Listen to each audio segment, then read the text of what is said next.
Um estudo divulgado este ano pelo Centro de Controle e Prevenção de Doenças, agência do Departamento de Saúde e Serviços Humanos dos Estados Unidos, mostra que uma em cada 54 pessoas apresenta transtorno do espectro autista e que este número vem aumentando.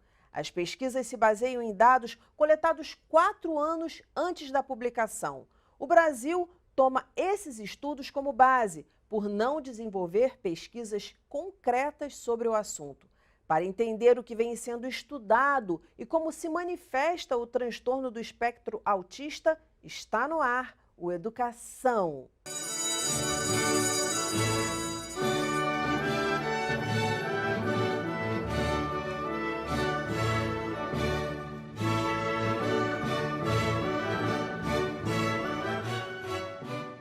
Minhas convidadas são a doutora em Educação, pedagoga do Instituto Federal do Rio de Janeiro, o IFRJ, professora Amanda Carlou, e a mestre em Educação, professora Joana da Rocha Moreira. Muito bem-vindas ao programa. A gente sabe que a educação não tem que se basear em diagnósticos, porque as pessoas não são diagnósticos, as pessoas não são a pessoa com o espectro autista. Essa é uma das características. Mas já que o nosso assunto é esse, eu queria que vocês começassem contextualizando um pouco por que espectro autista, por que é dado esse nome, o que é um transtorno global, só para a gente contextualizar e entrar efetivamente no nosso tema principal, que é a inclusão dessas crianças. O espectro, na verdade, ele quer dizer que não é uma coisa fechada, não é uma coisa única. Na verdade, assim, eu até vou usar como exemplo, como pano de fundo, esse seu pano de fundo aí, seus lápis de cores, né? Aí o fundo. Então, assim, são várias nuances, né? Então, assim, se você considerar uma paleta de cores, né, ela vai ter do amarelo, você pode ter vários tons de amarelo, vários tons de azuis e vários tons de roxo, não é uma coisa fechada. Então, você vai ter um espectro e dentro dele, né, você tem variações. E ali você pode fazer 1000 combinações. Então, assim, quando nós falávamos de autismo, parecia que era uma coisa única, né? O cara que tem aquele comportamento, ele é antissocial, ele se balança, ele não fala com ninguém, vive no seu próprio mundo. Não é isso. Hoje a gente entende que é essa variedade de coisas, várias nuances que podem se combinar de diferentes formas. E aí, cada combinação vai produzir um indivíduo diferente, como numa paleta de cores. Então, assim, não é um modelo único. Entendi. Existe o espectro, você tem que estar dentro desta paleta. Você pode estar fora, é o caso do neurotípico, a pessoa que não está no espectro. Mas se você estiver dentro do espectro, você está dentro dessa paleta. Só que ela é variada, ela tem 1000 cores e 1000 nuances. Então, essas combinações vão produzir cada indivíduo único. Por isso que ele é esse espectro. Eu acho que quando a gente pensa assim, a gente visualiza. Eu comecei a explicar assim porque eu aprendi a usar muito a forma visual, porque meu filho, que é autista, ele é muito visual. Tudo que eu tenho que explicar para ele, eu tento buscar um exemplo visual. E dá muito certo. Então, quando a gente começa a entender o espectro autista dessa forma, quer dizer, eu preciso estar dentro de algo que é muito diferente, com muitas nuances, e essas combinações podem variar de diferentes formas, mas eu tenho que estar ali. Então, é esse espectro. Não é uma coisa única com uma definição única, mas ela é variada e, por isso, vão ter muitos tipos de pessoas diferentes, mas dentro dessa caixa de lápis de cor colorido com várias definições. Esse é o espectro. Isso é muito importante, porque no imaginário social, né, tem o exemplo que a Amanda deu, né, que as pessoas pensam naquele indivíduo que tem um movimento estereotipado, de ficar balançando, de botar a mão no ouvido, ou então vai para o outro extremo, que pensa logo naquela pessoa que tem uma memória fantástica, ou uma capacidade, né, de memória fotográfica muito grande. Então, é importante as pessoas entenderem que existe um leque realmente muito grande, que é muito além do que o imaginário produz ainda hoje. E eu queria que vocês falassem também nessa questão do mito, né? Existem muitos mitos em relação a isso. Que o cara é como naquele filme, né? Que caiu os números, ele já sabe todos os números ali. Isso ainda influencia muito em sala de aula? Existem muitos profissionais da educação acreditando nesses mitos, pela experiência que vocês têm?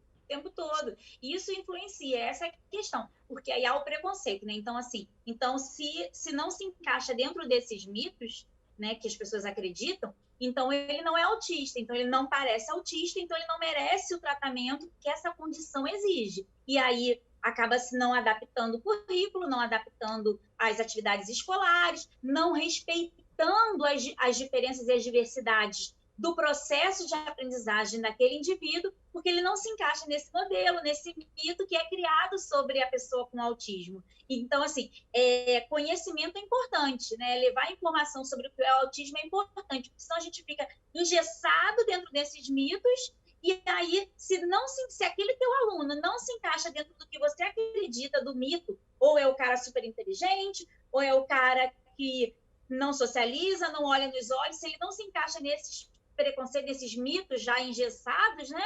Então, ele não é autista, não parece autista, não é autista. E autismo não tem cara. Eu tenho um adesivo enorme no meu carro escrito isso, autismo não tem cara. Porque a gente acaba colocando ele dentro desse mito e aí, caramba, tudo que não se enquadra no que você acredita, você não considera, e aí a escola começa a não querer adaptar, não querer respeitar aquela diferença, começa a querer colocar aquele indivíduo dentro da condição de que ela acha que é considerada padronizada para todos os alunos, e o aluno com o espectro autista ele não vai responder dessa forma. E é interessante você falar isso, porque eu tive uma professora que ela era professora de educação especial dentro de uma escola, e tudo o que acontecia com aquele aluno que tinha autismo, ela que tinha que resolver. Então, ele não queria sair do banheiro, ela que tinha que resolver. E ela dizia para as pessoas, gente, chega para ele e fala, olha só, você tem que sair do banheiro. Não, você não pode ficar circulando no corredor, você tem que ir para a sala de aula. Então, esses mitos eu acho que atrapalham muito também a comunicação, a verdadeira inclusão. E nesse sentido, eu queria agora, então, entrar nesse assunto. Quais são os principais desafios da inclusão? Eu sei que a gente não tem tempo para discutir todos aqui, e eu vou pedir para você elencar, para vocês elencarem os principais, assim, os mais problemáticos mesmo, que as pessoas precisam discutir, que a gente, portanto, precisa discutir aqui. Como a Amanda já falou, as pessoas que estão dentro do espectro, elas são muito diversas. E a escola, ela é extremamente diversa, não só com os estudantes com TEA, mas com todas as outras questões, as particularidades, as individualidades de cada estudante, né? Isso é maravilhoso.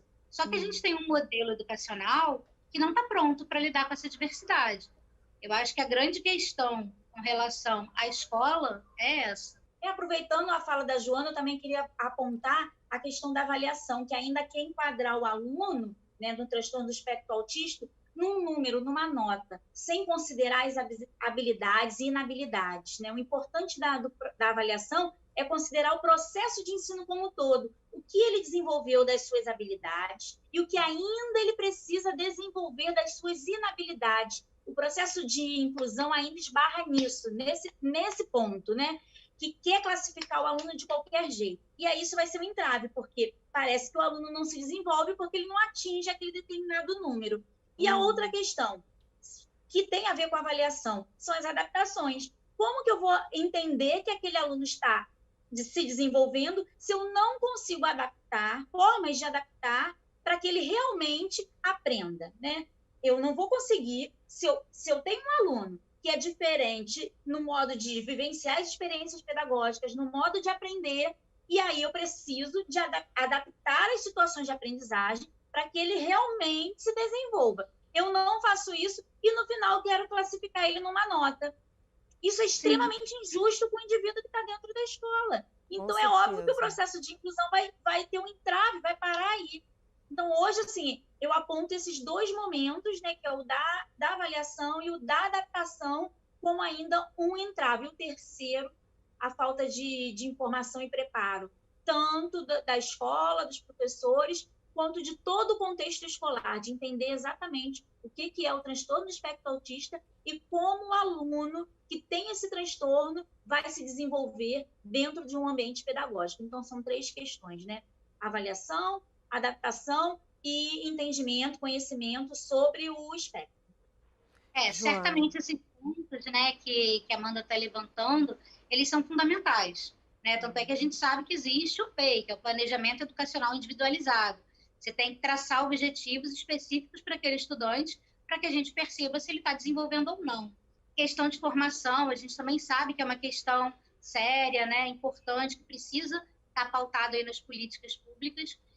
Só que no ambiente escolar também é possível perceber que já existem profissionais que estão bem formados, que fazem o PEI, que fazem tudo dentro do que se espera na política, e mesmo assim a gente ainda encontra muitos desafios dentro da escola. Por isso que eu entendo que a coisa mais importante é a gente repensar todo esse modelo educacional, né? Como ela mesma pontuou, como você vai fazer uma avaliação, né, baseada em números? Isso não funciona para nenhum estudante. Esse modelo educacional que está posto precisa ser repensado para todos os estudantes, não só para os estudantes com alguma deficiência. Não, e é interessante o que vocês estão falando, porque eu comecei o programa falando assim, a gente não tem que basear a educação em diagnósticos clínicos, porque a gente não é clínica, a gente é escola. Mas eles têm que ser levados em consideração, sim, obviamente. E aí, nesse sentido, acho que Amanda, tanto Amanda quanto Joana, vocês estão falando que a gente tem que conhecer esse aluno, não só esse aluno, como todos os outros alunos, escutá-los, né? Eu acho que é a melhor forma de saber como lidar com eles. E, a partir daí, ter um planejamento mais voltado para as suas necessidades marcantes. Nesse sentido, eu queria que vocês falassem um pouquinho sobre essa questão da educação especial, porque em muitas escolas a educação especial é assim, a educação especial é daquele aluno, ele é daquela professora da educação especial, que é a modalidade, ele não é meu, ele está na sala, mas ele não é meu, ele está lá no cantinho com a professora. E aí eu queria que vocês falassem da importância desse planejamento e dessa integração, na verdade, integração é até uma palavra ruim, dessa colaboração que deve haver entre os professores e alunos de forma geral para que essa inclusão se concretize. Verdade, porque o aluno é da escola, né? Todo o restante é suporte. Então, o professor da educação especial que vai estar ali, ele é o suporte. Então, ele é aquilo que vai auxiliar. Ele vai auxiliar o professor, ele vai auxiliar o coordenador pedagógico, ele vai auxiliar toda a escola. Mas o aluno é daquele professor, ele é daquela turma, ele é daquela escola. O que não vem acontecendo. O que acontece, geralmente, é realmente o aluno ter um espaço dentro daquela sala de aula e o suporte, o que deveria ser o suporte, na verdade, é o responsável. Essa lógica precisa se inverter, né? De que o suporte seja realmente só o suporte. E a escola entender que aquele aluno precisa ser entendido como parte do contexto escolar. Né? Eu tenho aqui 30 alunos, eu não tenho 29 alunos, mais o João, que é autista. E o João é da sala de recursos. Não, eu tenho 30 alunos. Cada aluno tem uma especificidade, inclusive o João, que é autista, e ele precisa do recurso tal. Mas os outros também precisam de outros suportes, porque talvez a Maria tenha dificuldade de interpretação de texto e ela vai ser auxiliada naquela dificuldade dela. O dia que a gente entender isso, a gente vai compreender que cada pessoa tem uma diferença e a gente vai ter que atender todo mundo nas suas diferenças. E a gente vai começar a parar de achar que o problema é só da educação especial e o problema é só do aluno com deficiência. Se a gente começar a perceber isso, a gente vai ver que, assim, vai tirar um pouquinho o peso da deficiência. A gente hoje olha para a deficiência como se ela fosse um problema absurdo, né? Assim, caramba, o aluno com deficiência, eu não sei trabalhar com a deficiência. Eu também não fui preparada para ter um filho com deficiência. Entendeu? Eu não sabia ser mãe de uma criança com autismo. Quando eu engravidei, eu queria ser mãe de uma criança comum, igual qualquer uma. Então, não deu para eu falar assim, Deus, não sei ser mãe de autista não, tá? Então, a escola também tem que parar com isso. Não, o aluno é só daquela área ali, porque eles entendem, eles são capacitados, eles sabem lidar. E a gente não sabe. Não tem como. Escola é para tratar de aluno? Todos são alunos, cada um precisa de um suporte. Aquele ali é o suporte, ele vai te auxiliar, mas o aluno é seu. Então, quando a gente se apropriar de todos os alunos, as coisas vão fluir melhor dentro da escola. Eu costumo até dizer que a deficiência é o grupo excluído dentro dos excluídos, porque das demais exclusões, essa eu acho que é a principal, porque a gente consegue apontar aquilo assim, não, mas nisso aqui eu não estou preparado. Ninguém vai dizer assim, ninguém nem tem coragem de dizer assim, eu não estou preparado para educar negros, para educar gays, mas as pessoas dizem, eu não estou preparado para educar uma criança com deficiência. Uhum. O que é Nem pior, tem né? mais O o que que é falar. velado ou o que é dito. E aí eu queria ouvir o lado humano de vocês, de professoras que trabalharam com essa modalidade. O que vocês sentiram? Como vocês veem essa escola exclusiva, na verdade, essa escola de exclusão, né? E a importância da inclusão, porque muitos pais acreditam que ter um aluno com necessidades especiais na sala do filho dele vai empobrecer as experiências dele enquanto aluno, quando na verdade é exatamente o contrário, porque na medida que a gente tem experiências com pessoas diversificadas, cada uma vai mexer num pedacinho de você e vai fazer um pedacinho de você crescer, trocar e se transformar em humano, que é para isso que a gente está aqui. A gente está aqui para se transformar em humano. Então, eu queria que vocês trouxessem Deixar até a Joana falar, não vou falar como mãe.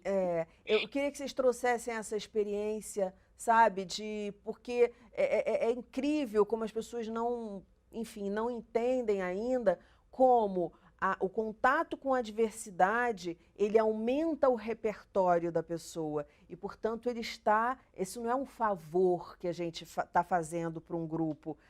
Se é um favor para o nosso processo de humanização. E aí eu queria muito que vocês falassem sobre esse sentimento, sabe? De ser um professor se sentindo sozinho e abandonado dentro da escola, com um aluno que está sozinho e abandonado dentro da escola, vendo tantas oportunidades que poderiam ocorrer e que não ocorrem por conta de preconceito e falta de informação. Essa sua fala agora, ela continua na mesma linha, né, das pessoas olharem o profissional e achar que aquele estudante é dele. Né? É muito comum o estudante cruzou o portão e falar assim, olha ele lá. Quando não falam, lá vem o seu filho. As pessoas, além de considerar, né, o aluno só daquele professor, às vezes ainda chamam de filho.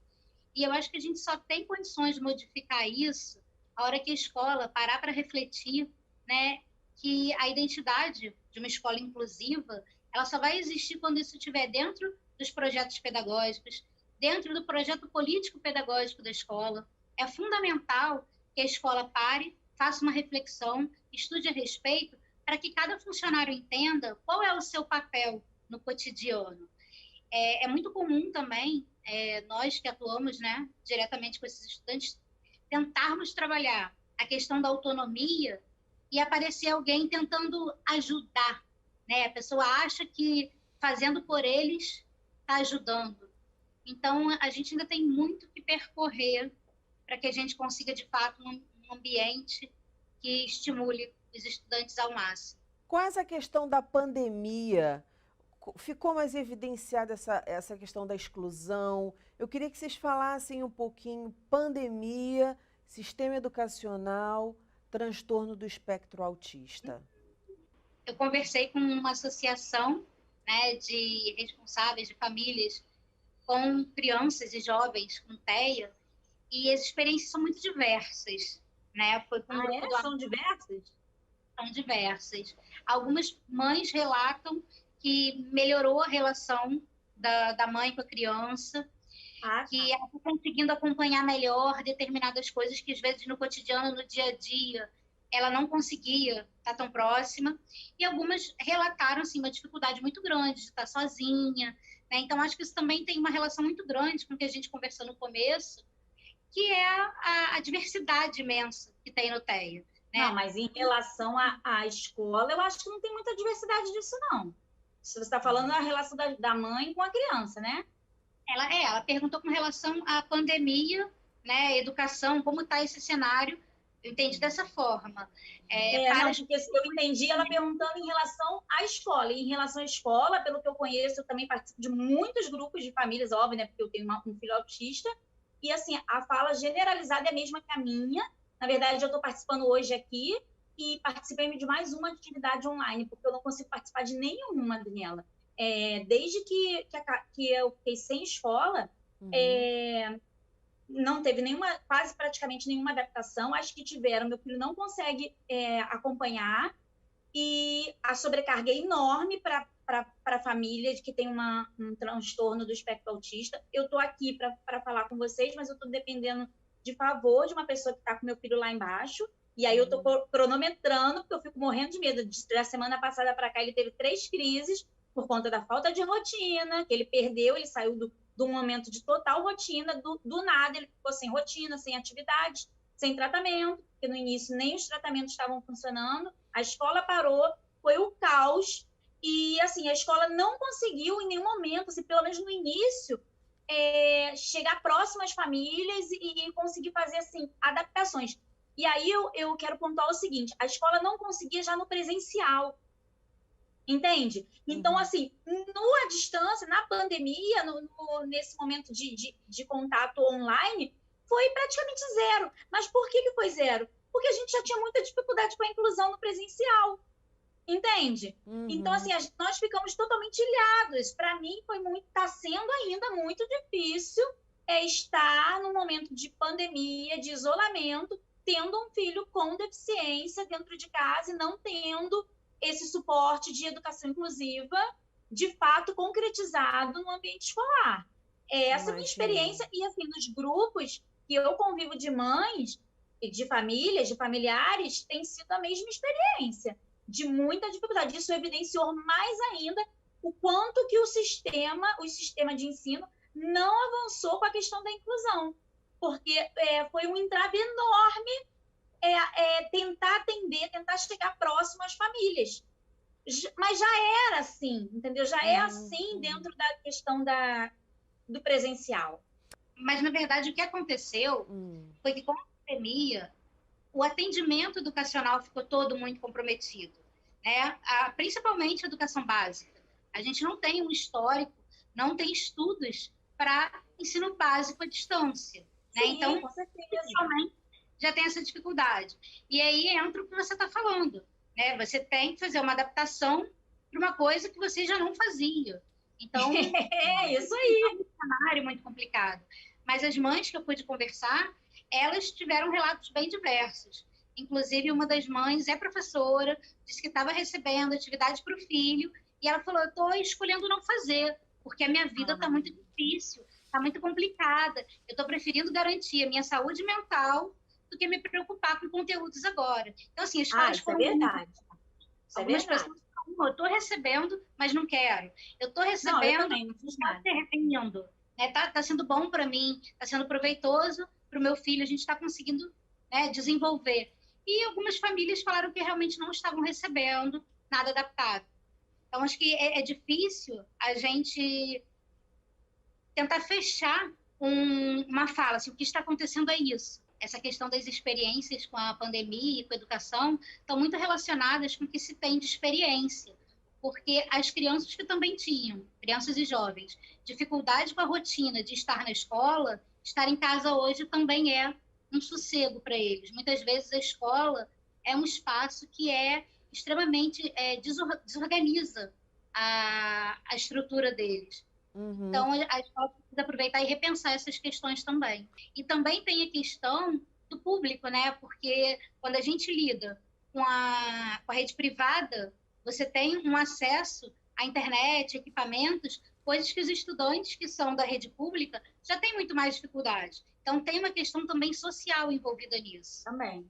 Meu filho tem 5 anos, então é quase impossível. Exatamente. É tanta coisa, né, gente? É tanta coisa.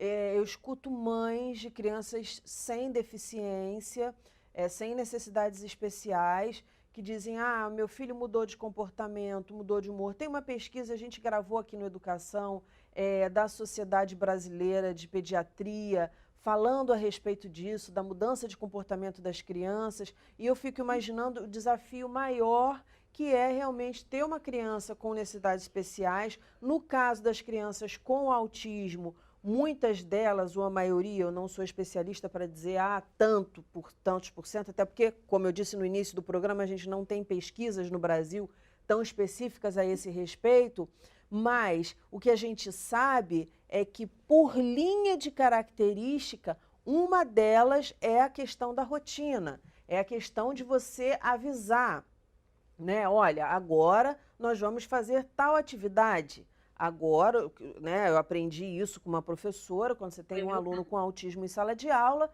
você não simplesmente, mudem os cadernos, não. Olha, agora tem um... Ela até falava de colocar um cartaz, botando ali os horários e tal, para ele poder se adaptar a essas mudanças de atividades que ocorrem normalmente. E aí a Amanda traz exatamente isso, quer dizer, o filho dela naturalmente acordava todo dia a tal hora, tomava o café dele, ia para a escola, na escola ele desenvolvia tais e tais e tais e tais atividades, e agora isso não está ocorrendo mais. Imagina, se para uma criança sem necessidades especiais, isso é um problema, imagina para uma criança que realmente precisa dessas referências para poder se desenvolver. Eu acho que é um desafio muito grande realmente. A gente está no finalzinho do programa e eu queria que vocês agora trouxessem para mim o que vocês acham importante deixar de recado nesse programa, porque a ideia desse programa é ser rico e é ter conteúdo. Então vamos, nesses minutos finais, falar do que a gente acha importante.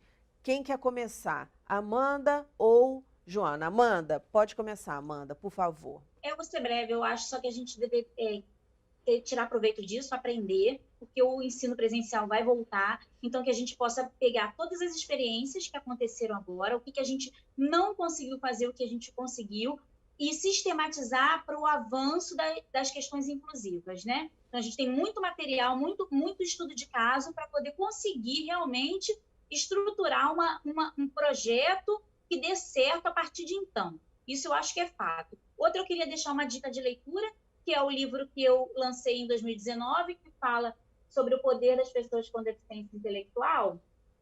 Não fala diretamente do autismo, mas muitas pessoas com autismo, eles têm deficiência intelectual e, atualmente, ela é o maior desafio dos processos inclusivos na escola, inclusive de pessoas com autismo que têm a deficiência intelectual, porque adaptar as questões do pensamento é a maior dificuldade, e no autismo ela também está presente. Ali tem questões fundamentais.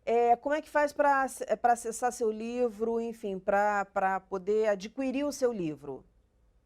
No site, no Instagram, no Facebook do Autismo Rodas de Conversa. Maravilha. Joana, por favor, Joana. Eu acho que a gente precisa pensar a sociedade como um todo, né? A gente precisa pensar em políticas inclusivas, não só no espaço da escola. A escola ainda precisa caminhar muito, né? A gente tem muitas falhas ainda, muitas lacunas que precisam ser preenchidas, mas quando eu olho para a sociedade eu vejo a situação ainda mais grave. Os estudantes, eles frequentam a escola e muitas vezes não frequentam outros espaços sociais.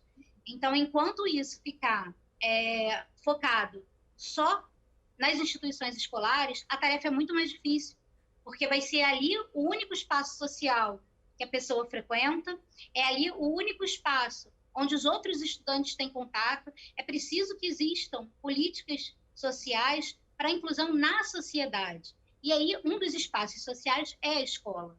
A gente já tem várias legislações muito boas, muito interessantes. Também existem algumas brechas, algumas lacunas, mas elas têm muita coisa boa. Elas precisam, além de serem elaboradas, serem implementadas. Exatamente. Serem divulgadas, né?